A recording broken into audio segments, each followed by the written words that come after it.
Welcome back to your show. We're joined by Colorado Congressman Ed Perlmutter. Thanks again for being with us. It's my pleasure. We're now going to get into another hot-button topic, the Foreign Intelligence Surveillance Act. Denise Spencer from Wheat Ridge.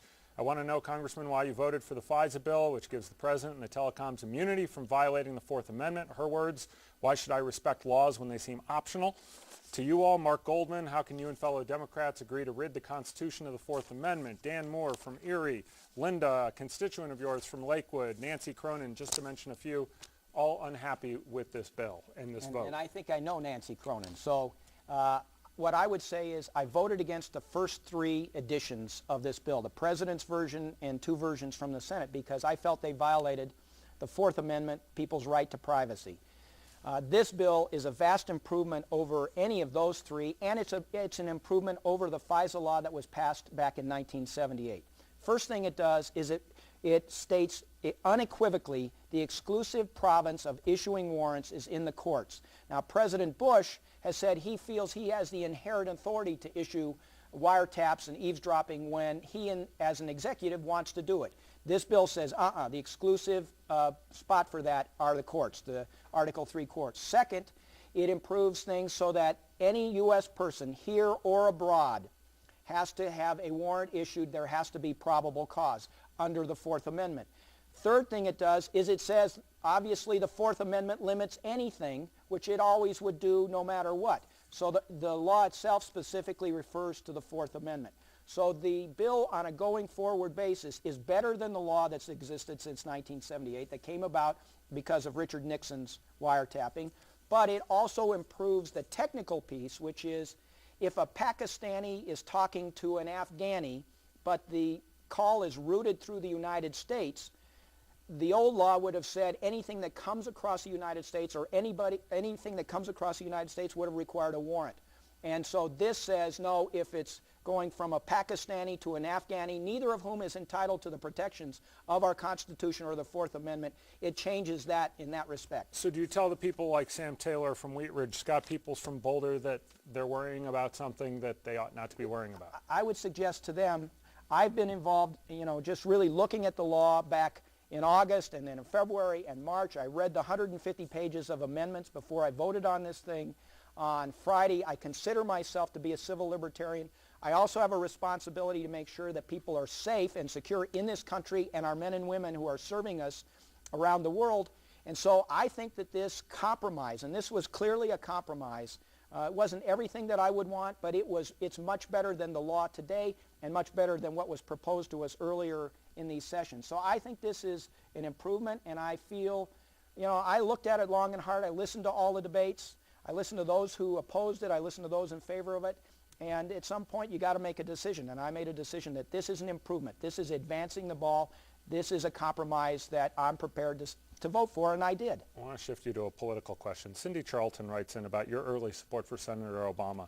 She wants to know why you've chosen to support him, and what do you consider to be one of the most difficult problem that our country is facing? How do you think he can rectify that problem?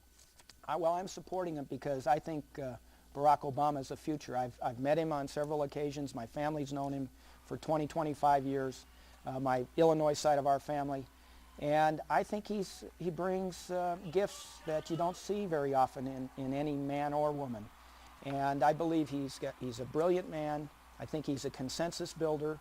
I think he's an organizer, because the problems and the challenges that we face over this next 10, 15, 20 years are pretty daunting. And I think he's the kind of guy that will bring out the best in each of us to meet those challenges, whether it's energy or health care or our relationships with countries around the world, particularly the Middle East.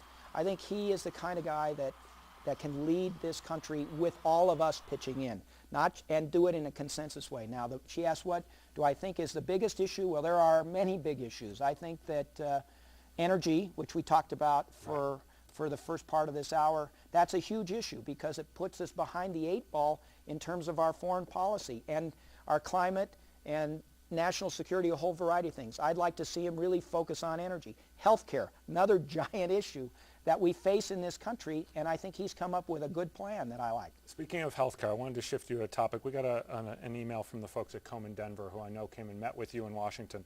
Writing in, Jill Adams writes in, about 1,500 Americans lose their lives to cancer each day, a day here in Colorado. How well do you believe as a nation, they'd like to know, are we addressing these devastating numbers through our current investment in cancer research, emphasis on early detection, and access to care for underserved populations? And there's going to be a comprehensive cancer legislation introduced. You going to support that measure?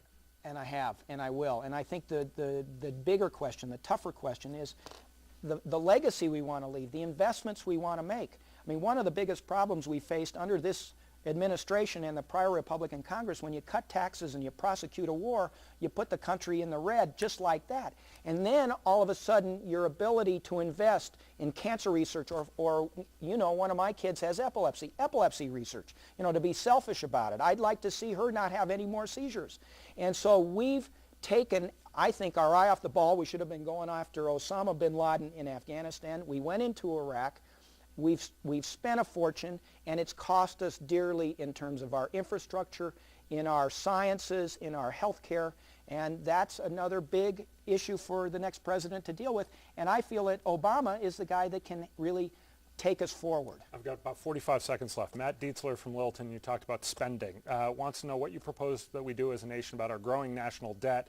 What do you propose to reduce outside of the current war in Iraq, Afghanistan? Is there a place in the budget that you could look for savings to help out with some of these infrastructure needs? There are places within the budget where we probably could cut, but you know, you look at the bigger picture, the revenue doesn't meet the expenses, and we have to be prepared, I think, as a nation to invest in things that are going to be of value to us 5 years, 10 years, 15 years down the road. The Democratic Congress has operated on a pay-as-you-go, so that there had to be a cut to something if you're going to spend more money over here. And we've done that except for with respect to the war or the GI Bill. The GI Bill, however, I think is an investment, greatest investment we could make as a nation. Got to wrap you up there. Congressman Ed Perlmutter is going to stick around and answer some more questions on 9news.com for us. We appreciate that, and we'll be right back.